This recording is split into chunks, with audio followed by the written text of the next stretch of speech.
occupy what they say is traditional Mi'kmaq land. A police crackdown on protesters could happen at any moment. I think it's dangerous.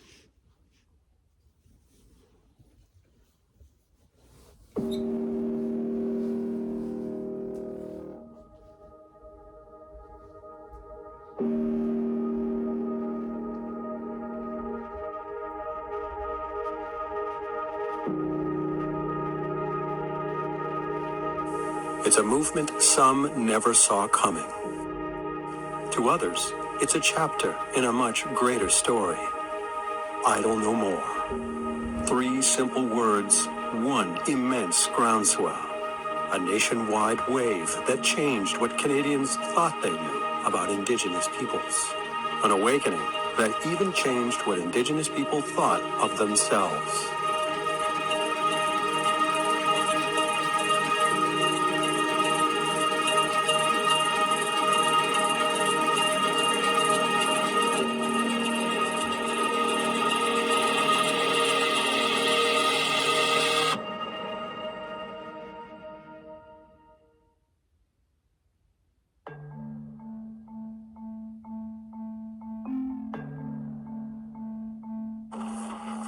Idle No More emerged as a direct response to Bill C-45, a bill critics said weakened environmental protections and put First Nations lands at risk.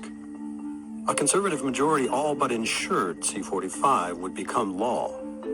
But if anyone thought that would slow down the movement, they were in for a surprise. A day of action 1 week after the bill's passage. A day that this time includes the nation's capital. Ottawa was the next event that I called. It was starting to blow up. Things were happening in Toronto. Things were happening out west. Things were starting in the east. Nothing was happening in Ottawa. Together with Linda Gitchikisik, Tory Kress helped coordinate the December 21st rally for Parliament Hill. A rally that going in seemed likely to exceed all expectations, organizers included. When the event page numbers kept going up and going up, we're like, 10% of the people that say going show up. It says 1,500, and then it's like 10,000, and then we're like, okay, this is insane. What's going to show up? Meanwhile, Harper loyalists did their best to downplay what was coming. Do you understand the Idle No More movements and some of the chiefs' movements about lack of consultation? There's a movement happening called Idle No More. I'm not quite sure what it's about. I mean, obviously, it started with opposition to Bill C-45. Now it's, we're hearing things about sovereignty and, access to resources, and it's the whole gamut of issues. And so, I think that at the end of the day, people have the right to protest in this country. All I have to say is that hopefully these protests will be civil. But the next morning in the nation's capital, civility was the last thing on the minds of organizers. Their only real concern that day? The weather. Mother Nature has delivered a major storm on the first day of winter, but as thousands of people prepare to head out of town for the holidays, the snowstorm creating headaches for travelers. We were a little nervous waking up in the morning. It started to snow that night, and we knew our relatives were coming from all over. We prayed for their safety, and the snow just kept coming. Winter storm warning remains in effect with up to 15 centimeters of snow in the forecast for today, at least that. And the RCMP phoned us at Linda's in the morning and said, it's really bad out there. The thousands of people that you think are coming probably aren't going to be there. Ottawa Police and the OPP are urging motorists to slow down, give yourself extra time in the morning commute if you have to go anywhere. And Linda's like, you listen here. These are our people. They live in this weather. They'll be there. And oh my gosh, she was way more right than I ever thought.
exciting, just seeing all of those people come into Ottawa. I've done rallies before, and you get a few hundred people here and there, but to see that amount of people to come in from all over, all ages, and it was an exciting time. And people were just singing, and it didn't stop. People kept coming. They were joining in as we marched by. Christmas didn't matter. Weather didn't matter. What mattered was people getting there to be heard and to come together.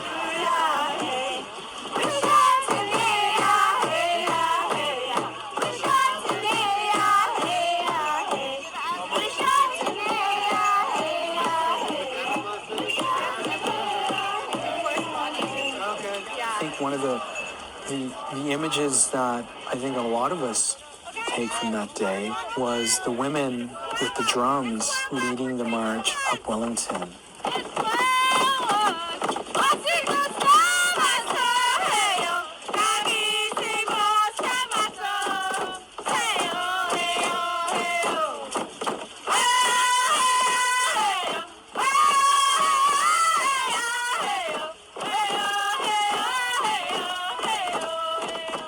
You didn't really know what was going to happen. It was peaceful, but there was tension.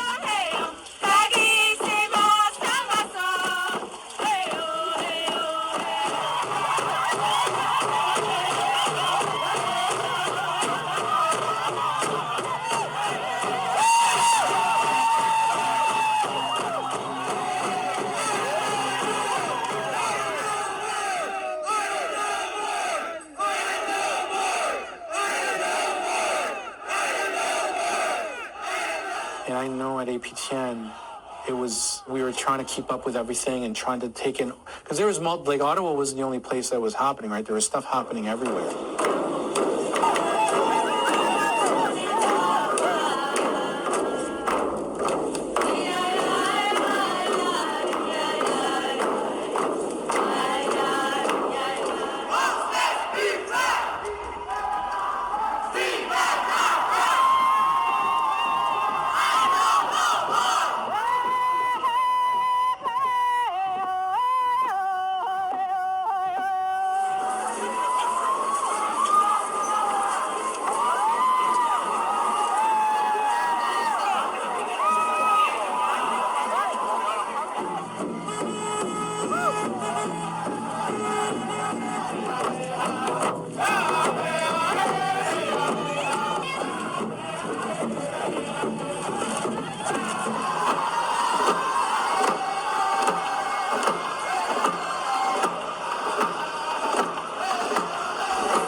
There's protests being held in front of Canadian embassies like in LA. We are getting support from the Ukraine, Russia, Trinidad, New Zealand.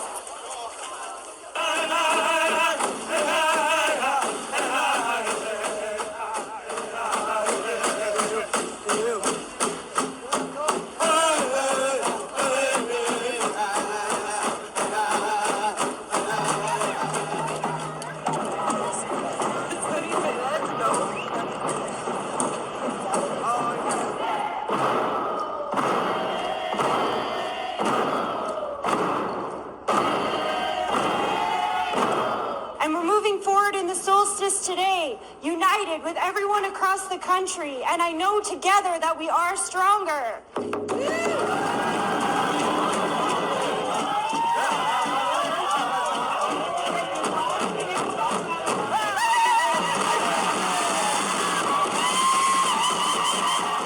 To have such a massive rally on the Hill in conjunction with multiple rallies happening everywhere across the country, in every region. Yeah, I mean, you're like, okay, yeah, there's something different about this. This is like a wave that has seeped into every single crack and crevice of this country. And then there was that massive circle dance at the end that was as big as the Parliament Hill lawn. It was incredible. And it just went on and it went on and it went on. And the sun was setting and it was getting dark, but people just kept dancing. And your feet got wet, but you didn't want to stop. So I think the obvious message coming out of the rally here today is now is the time for action. I've seen a lot of rallies and protests on Parliament Hill, but never have I seen one so large and so passionate. And you realize that there is a lot more energy, there's a lot more anger circulating. And then eventually, I think, it turned into pride. You know, those moments as well when you realize, wow, this is big and this is encouraging and this is why we can't stop because it's spread so far already. Another message coming out of the rally here today is one about respect.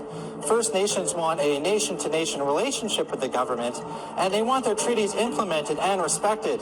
They are also tired of having the government pass legislation without consultation. So I think that leaves three big questions remaining. How long can Chief Spence maintain her hunger strike? Will the Prime Minister give in to her demands? And will this movement, the Idle No More movement, escalate or dissipate? But 11 days into Spence's liquids-only fast, the prospects for a meeting remain remote. Is the Prime Minister going to meet with her? Well, I can tell you that Chief Atleo has met with senior members of the Prime Minister's office as recent as today. Minister Duncan, of course, has put out several invitations directly to Chief Spence. Right, we know that, but she says it has to be the Prime Minister and the Governor-General or else she's going to starve herself to death. In fairness, Chief Spence had started this process very specifically identifying community issues. We've responded to those with respect to issues that may be more national in scope. We think it's responsible that Chief Atleo continue to have discussions with Minister Duncan. Is it a yes or no to the meeting? We're going to continue to have a dialogue with the National Chief and go from there. So it may be. Thanks.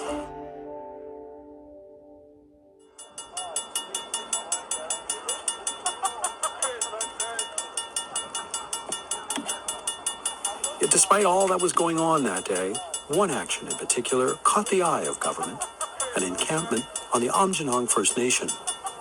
Set atop the train tracks slicing through the reserve, it's directly in the shadow of Chemical Valley.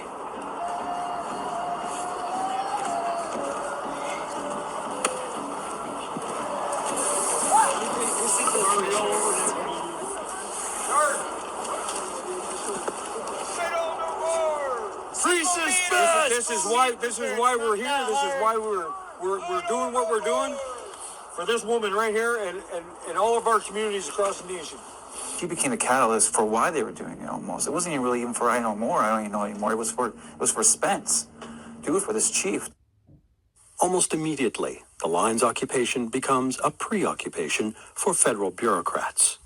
To them, it signals a concerning turn towards so-called direct actions. CN Rail, the owner of the line, pushes for and wins a court injunction. But, much to the company's dismay, local police do not rush to enforce it. Both CN and the feds seem at their wits' end. There's an evident frustration being shown there that Idle No More is demanding Indigenous sovereignty. It doesn't have any leader. It's working outside of corporate and political influence. This represented a real challenge for them. If there's no leader of a group, then they have no one to negotiate with. And more importantly, there's no way to leverage control over the movement participants. What confounds government seems to confuse mainstream media, only now starting to really cover the movement. Initially, I don't think that they had really understood how to cover this. I don't think that they had understood how to interpret it. I don't know that they understood how to contextualize it or really process what they were seeing and communicate it in ways that Canadians could understand. Of particular puzzlement, what to make of such a deeply decentralized movement. Who's in charge here? Yeah. So the media really didn't understand who was leading this movement. They didn't understand who to speak to. It was very amorphous. Especially on social media, you really saw people wanting to know who's in charge, and there really wasn't. There is no one leader. The people as a whole are the leaders.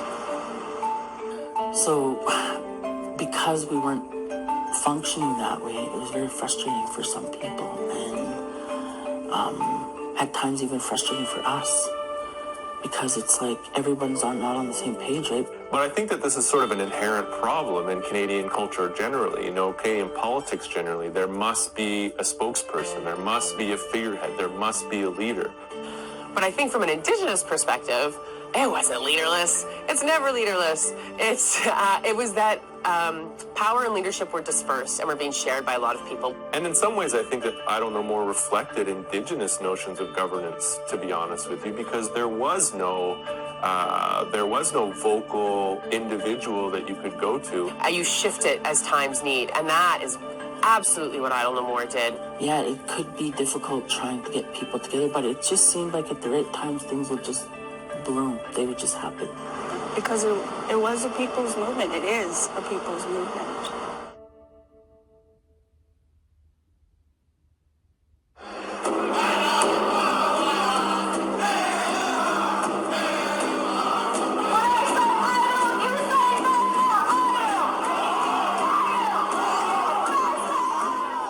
However indecipherable aspects of the movement were to some, there was no mistaking its growing numbers. The very next day, after the nationwide actions of December 21st, supporters make their presence known at not one, but two of Winnipeg's largest shopping malls.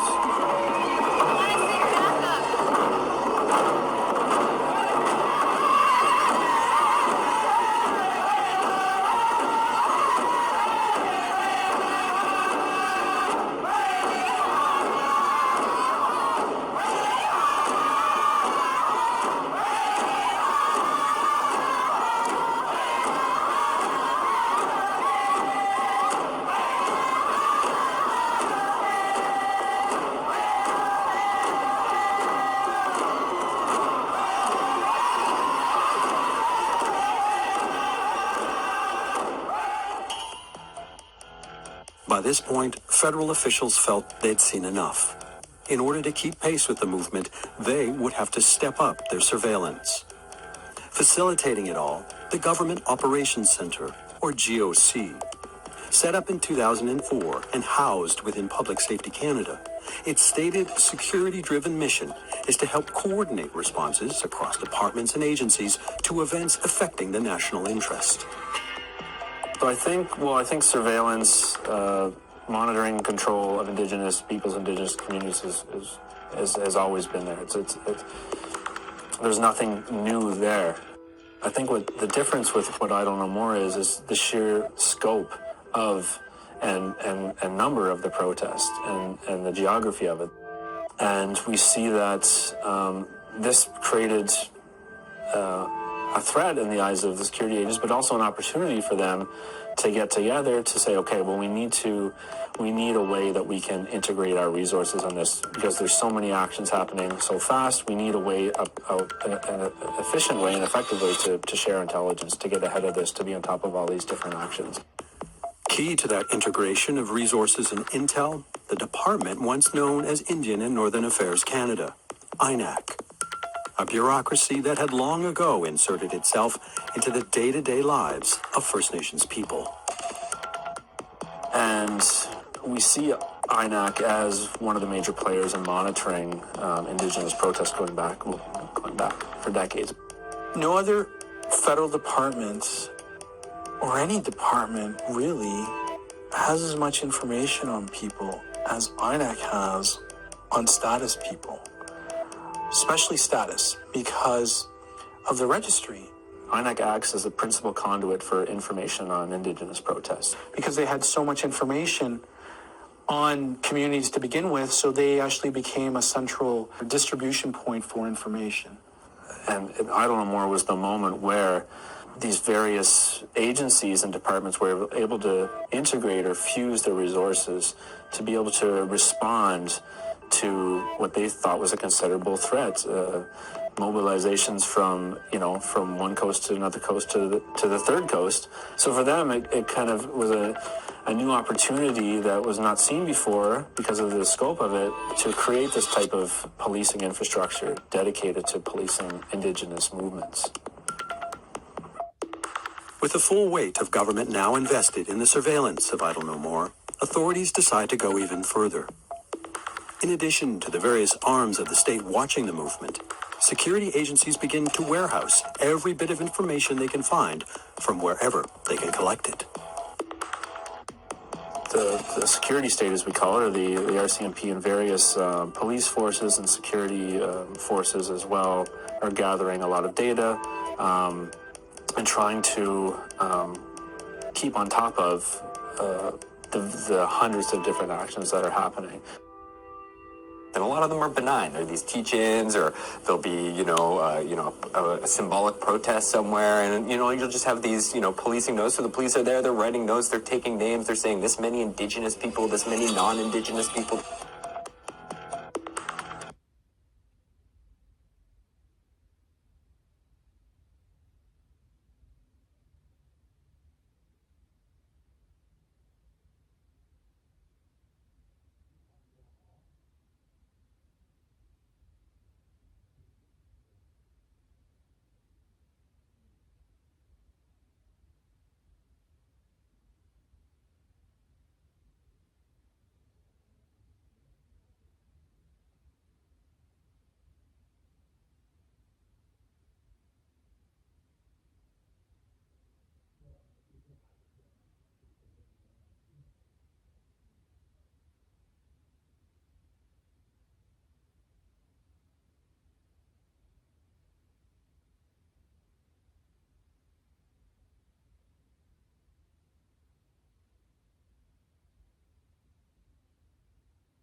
I don't know when we do